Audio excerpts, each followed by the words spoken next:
Haïti est qualifié pour la Coupe du Monde de Soccer 2026. C'est historique. C'est seulement la deuxième fois dans toute leur histoire. Ici, Lucas Sonac pour Native TV. Nous sommes au Théâtre Colla pour la 15e édition de Fondu au Noir. Et pour l'occasion, on va donc s'entretenir avec Patrice Bernier, ancien international canadien, ancien capitaine de l'Impact de Montréal. On va pouvoir parler avec lui de cette qualification historique. C'est parti. On vient de rejoindre Patrice Bernier. Comment ça va, Patrice? Ça va bien. Super. Alors, j'ai quelques questions pour toi par rapport à la qualification historique d'Haïti. C'est Oui. la deuxième fois donc qu'Haïti est qualifié. C'est quoi ton souvenir de la première participation à la Coupe du Monde? Ben écoute, j'étais pas né, mais mon père m'a que raconté ces histoires de l'équipe nationale de 74. Justement, certains des joueurs, j'ai eu la chance plus jeune qu'ils passaient à la maison. Donc moi, j'ai grandi avec cette histoire de Manon Sanon qui marque ce but contre Dinosof, l'Italie, qui n'avait pas accordé de but depuis, je pense, 2 ans. Quand on parlait de la Coupe du Monde 74, on parlait pas des 2 autres matchs. On parlait de ce match et que l'Haïti avait été là, puis qu'à l'époque, ben, justement, la sélection haïtienne avait beaucoup de qualité, était redouté dans la zone CONCACAF. Maintenant, il y aura 2026. Exact. C'est peut-être plus pour mon fils, mais c'est bien qu'il y a une autre aventure et une autre histoire à raconter. C'est important aussi de recontextualiser. Ça s'était pas super bien passé quand même. Il y avait eu beaucoup de défaites. Haïti s'était pris beaucoup de buts. J'ai l'impression que cette année, ça peut être totalement différent. Est-ce que tu es d'accord avec ça? Ouais, ben parce que comme je dis, l'historique de ce tournoi-là, on parle du but, Ouais. mais on parle pas des résultats. Exact. Et c'est un peu comme le Canada de ses prestations à la dernière Coupe du Monde. Ouais. Là, la réalité de la Coupe du Monde, c'est qu'il y a 48 pays, 32 peuvent passer au prochain tour. Tu es dans un groupe qui est pas facile. Mais si tu accroches bien, tu pourrais finir potentiellement dans les meilleurs troisièmes. Parce que, soyons honnêtes, le Brésil, le Maroc ont quand même tête d'affiche de devoir finir premier ou deuxième là-dedans. C'est d'avoir une première victoire, des premiers résultats qui seraient positifs et pourquoi pas, peut-être aller au prochain tour. Il y a beaucoup de joueurs quand même qui jouent en Ligue 1 européenne, notamment en Ligue 1 française. Il y a une équipe très solide qui a quand même largement fini première de son groupe. Donc je pense que tout est possible cette année. Qu'est-ce que ça représenterait le fait que Haïti sorte qualifié des poules, aussi bien sportivement que symboliquement? Mais je pense sportivement, déjà là, la force du groupe, la force, la qualité et le talent qu'il y a. Parce que je crois que quand tu es dans le monde du foot, tu es joueur haïtien, le monde va dire « Ah, il y a des footballeurs là ». Mais quand on parle de la sélection, on n'y pense pas vraiment que c'est un pays qu'on va aller puiser. Symboliquement, je pense pour le pays, déjà d'y être, avec la réalité de ce qui se passe en Haïti, Exact. c'est un baume, c'est de l'espoir, ça va apporter de la joie. Puis s'il serait pour passer à la prochaine tour, ben, je crois que ça serait juste une euphorie. Qu'est-ce que ça peut apporter justement à toute cette diaspora, notamment ici au Québec, la diaspora haïtienne qui est assez grande? Qu'est-ce que ça apporte, le fait déjà que Haïti soit qualifié? Et qu'est-ce que ça pourrait apporter d'avoir en plus une victoire, des bons résultats et potentiellement une qualification? Ben, c'est sûr, quand tu es un jeune joueur ou joueuse haïtienne, puis tu as des origines, puis tu dis, bon, un jour, tu veux jouer pour qui? Ouais. Puis quand on te dit, ben, l'Haïti va pas vraiment à la Coupe du Monde, tu as tendance à aller pour ton autre pays, ou du moins le Canada, puis c'est une autre nationalité. Et là, ben, tu te dis, ben, tu as la fierté haïtienne qui dit, ben, nous sommes à la Coupe du Monde, les origines, mes parents, mes racines sont là, donc il y a cette fierté de plus. Puis qui là, maintenant, pour un jeune qui a double nationalité, ben, peut-être que c'est un peu plus déchirant de dire, ben, pour qui je vais jouer? Si potentiellement on m'appelle pour aller représenter la nation, l'Haïti ou le Canada, à une Coupe du Monde ou une qualification de Coupe du Monde. Donc, ça, je pense, beaucoup plus de crédibilité, de marque, de respect envers l'Haïti en tout cas. Donc ça peut être un point de tournant pour justement toute cette jeunesse, les fameux Ouais, binationaux. On en parle beaucoup en Europe. Oui, un levier. On sait tous les pays qui ont eu une première qualification. Je pense Ouais. à l'Islande ou d'autres. Parce C'est que vrai. peut-être les joueurs ont des attendants d'un autre nationalité. Et là, maintenant, tu te dis, bon, peut-être que je peux l'affronter parce que tu as cette fierté puis cette réalité. Parce que c'est concret. Moi, je ne l'ai pas vécu. C'est des histoires qu'on m'a Oui. racontées. Mais c'était pas concret pour moi. Qu'est-ce Ben qui non. était concret? J'ai joué pour le Canada. Le Canada est à la Coupe du Monde. Je pourrais peut-être représenter le Canada parce que c'était plus proche, plus Ouais, réalisable. bien sûr. Maintenant, pour un jeune qui est haïtien, l'Haïti devient quelque chose de beaucoup Exact. plus réaliste, de touchable, de dire que je pourrais aller représenter l'Haïti à la Coupe du Monde un jour. C'est une question d'opportunité aussi, et là il y aura Oui. peut-être donc plus d'opportunités. Dernière question, tu as parlé donc de Ken Snazon, mais il y a d'autres joueurs qui sont très bons dans cette équipe haïtienne. Quel joueur tu recommanderais à ceux qui nous écoutent de suivre?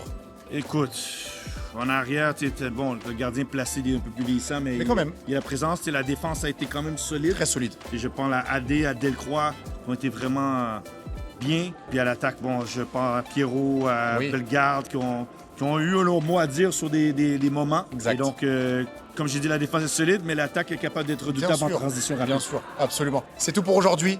Merci beaucoup, Patrice Bernier. Merci. C'est parti pour le Vox Pop.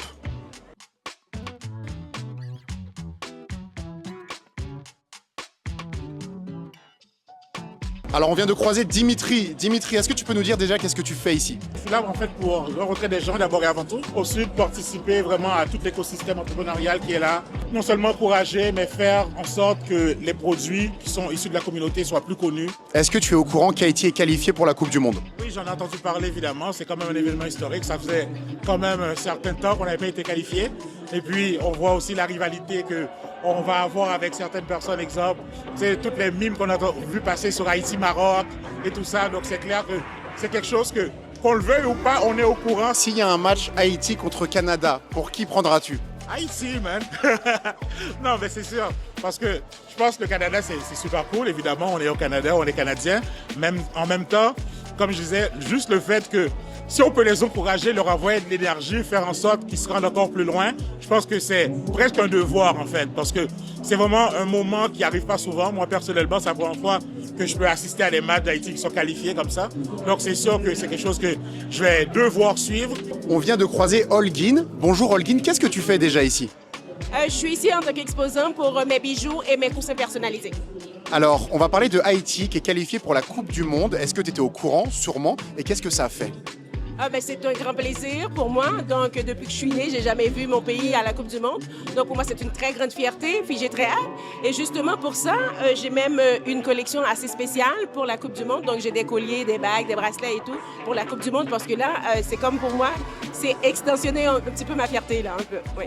Qu'est-ce que ça représente symboliquement, le fait que Haïti ait réussi à se qualifier à la Coupe du Monde de soccer? En plus, en finissant premier de leur groupe, ils ont fait un super parcours. Symboliquement, ça représente l'unité, la fierté, parce que déjà, le dernier match s'est joué un 18 novembre. Fait qu'un 18 novembre, c'était la bataille de Vertières. C'était la dernière bataille pour l'indépendance d'Haïti. Puis c'était le dernier match pour la qualification du monde. Donc pour moi, c'est un symbole vraiment qui a beaucoup de signification. Puis c'est un symbole d'unité puis de fierté. On vient de croiser Demba et Doro qui sont venus écouter Patrice Bernier. On va vous poser 2-3 questions sur la sélection d'Haïti. Est-ce que vous suivez un petit peu le football? Est-ce qu'ils ont une chance de sortir du groupe, en toute honnêteté, selon vous? Sur 10, combien de chances ils ont de sortir du groupe qualifié? Je dirais quand même 6-7. 6-7 quand même. Parce que maintenant, on prend les meilleurs troisièmes aussi. Avant, c'était juste 2 équipes. Maintenant, il y en a 3. Il y a moyen. Je pense que c'est ouvert. Moi aussi, je pense qu'ils ont leur chance par rapport à leur groupe. Même j'ai vu le Maroc, ils sont très bons, etc., etc. Mais je suis originaire du Mali, on a fait match nul contre eux, donc Voilà. c'est possible. Et l'important, je pense que des fois au foot, c'est que des fois on rentre dans le match avec des a priori. Et le problème, c'est qu'on se réveille à la moitié du match et on se dit on peut gagner. Mais il faut rentrer au début en se disant qu'on peut gagner. Donc s'ils rentrent avec la mentalité, c'est 80% de problèmes, ça va être nous-mêmes. Nous-mêmes, c'est pas moi qui joue, mais l'équipe d'Haïti. S'ils rentrent avec la détermination, au bout du compte, ils y vont en n'ayant aucun regret. Qu'ils y aillent à fond. Aujourd'hui, ils ont toute leur chance, moi, je pense. On est avec Alexandre Kenol. Quelques questions pour toi, Alexandre. Est-ce qu'on sous-estime pas un peu cette équipe d'Haïti qui a fait un super parcours en qualification et qui a quand même des joueurs solides, d'expérience et qui jouent finalement dans les ligues 1 des pays dans lesquels ils jouent? Je pense qu'on sous-estime parce qu'on ne les connaît pas, tout simplement. Mais encore une fois, je l'ai dit tantôt dans le panel, on s'est qualifié dans la Coupe du Monde sans même jouer un seul match en sol, je veux dire local. Donc, ça montre la force, la résilience. Puis il va y avoir un effet de corps qui va se croiser. Après, est-ce qu'on va gagner la Coupe du Monde? Ça, je pense pas, mais j'espère. Mais je pense que oui, on nous sous-estime, mais c'est pas une mauvaise chose. Exactement. À quel point le soccer, le football, ça rassemble? Écoute, on a pu le voir avec Didier Drogba qui a pu quasiment arrêter une guerre avec ça. Donc c'est pour ça que ça rassemble, ça met tout le monde ensemble. Puis là, vraiment, on va vraiment vivre quelque chose de spécial au Canada pour la Coupe du Monde parce que, de 1, ça va être au Canada. De 2, le Canada va être concerné, Haïti va être concerné, le Maroc va être concerné. Ça va être incroyable d'être concerné et que tous ces binationaux-là puissent vivre ça ensemble. Je pense que ça va être incroyable. Super. Donc vraiment une Coupe du Monde historique. Oui. Pour Montréal. Pour Montréal. À suivre de très près. Et toi, tu vas être pour qui? La France. On va gagner la Coupe du Monde d'ailleurs. Je vois pas qui peut nous battre en fait. Non, ça va être bon. Ça va être bon. T'as parlé d'Mbappé tout à l'heure. Oui. C'est le meilleur joueur du monde. Ouais. Ah, c'est bon. Super. Merci beaucoup. Merci à toi, merci. C'est donc ici que nos chemins se séparent. C'était Lucas Sonac pour Native TV. au festival Fondu au Noir. Merci à tous, merci à Patrice Bernier pour avoir accepté cette entrevue. Tous les contenus natifs sont disponibles sur la plateforme web Natif TV. On se voit bientôt. N'oubliez pas, soutenir Natif, c'est soutenir la diversité et c'est soutenir le pluralisme. À bientôt.